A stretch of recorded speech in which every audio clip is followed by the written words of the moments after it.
Really welcome now a lady who's guaranteed to brighten up any party, the gorgeous, the adorable, the delightful Lily Savage.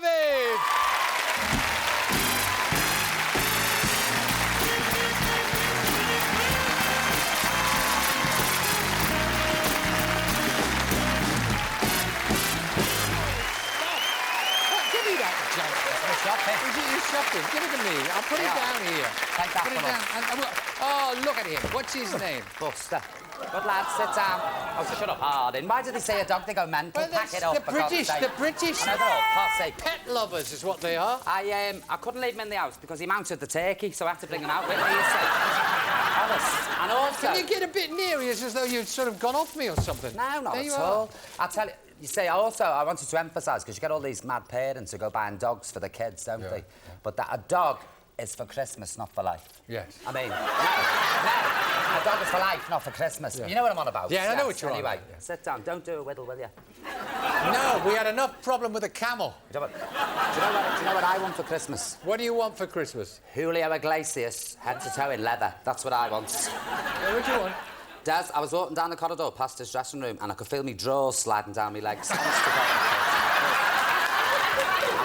to God. It's an involuntary reaction, honest to God. It happens with Tom Jones. I'll be in a record shop and they play Delilah, me drawers are off, honestly.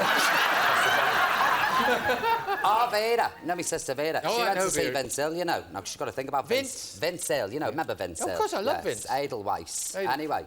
She took her drawers off, Crawdon Fairfields Hall, and she flung them at him. Honestly, 100% cotton, reinforced, double-gutted from hotels in Exmouth Street.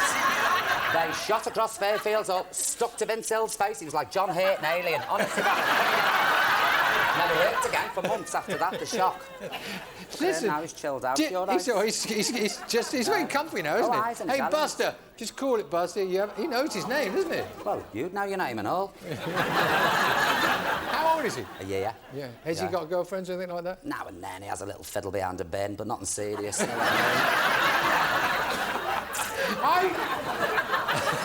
He's sort of nodding off now. You have a little kept love, yes. Yeah. See, if I leave him in the house, he dials 0898 numbers and smokes. You know what I mean?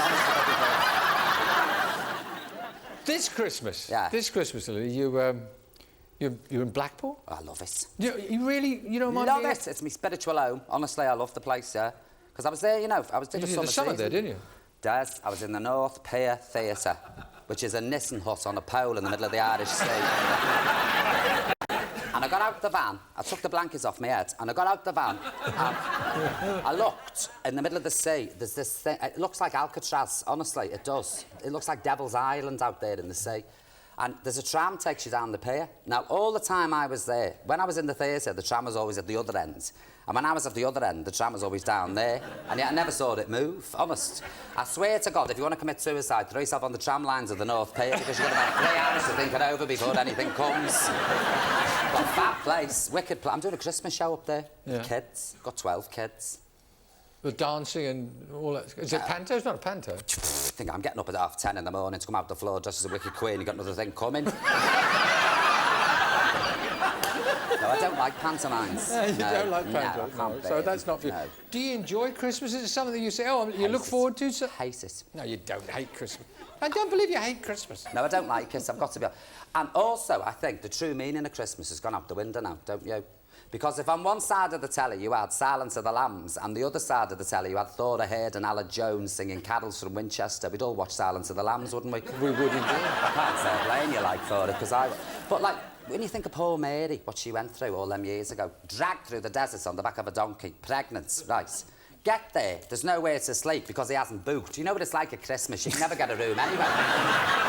So she's carted off to a stable, right, left on her own, gives birth. What happens? 3 fellas in dressing gowns kicking the door in with bubble bath and chocolates. I mean, for God's sake, the woman's just had a baby. What's wrong with the baby walker and a bit of Milton for the bottle? I mean, it's not on. And where's he? Joseph, he's up in the field with the shepherds. And then he says, oh, come down and see the missus. And she's lying there with the baby. And there's sheep and camels all over the place doing their business. There's a loony on the roof and a nightie singing away with a manger. Get off my roof! No, I don't know. But the thing is, That poor woman went through that so we could give each other bath cubes. Now, would she do it now? Just don't like it. Don't like it. An interesting point of view. Do you know what I'd love with the Queen's speech? Right. If she made it just after the dinner. You know what I mean? So she sat there, pogged. She's like, dying to belch, and she can't, right?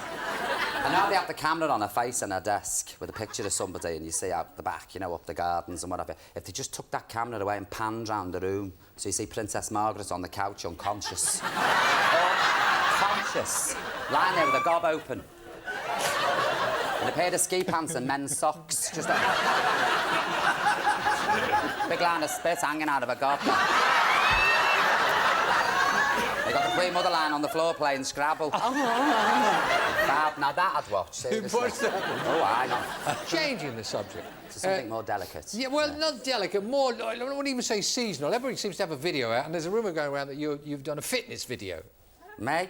No, I've got a video out, but it's not a fit one. Seriously, no. You don't have to exercise when you watch it and things. Do you know I bought this video when we were in Blackpool, me and Sonia? We bought this one for buttocks, right? Seriously. Buttocks? Buttocks, you know, your bum. You know, yeah, like. yeah. And what you have to do is, you have to clench, like, So, and it says, so she says, when you're standing at a bus stop, clench. Literally, you stand there. I'm clenching now as I'm sitting here talking to you, honestly. The dog's turned away. The couch is going to vanish in a minute. Look, I'm clenching. No, he's clenching, is. Clench.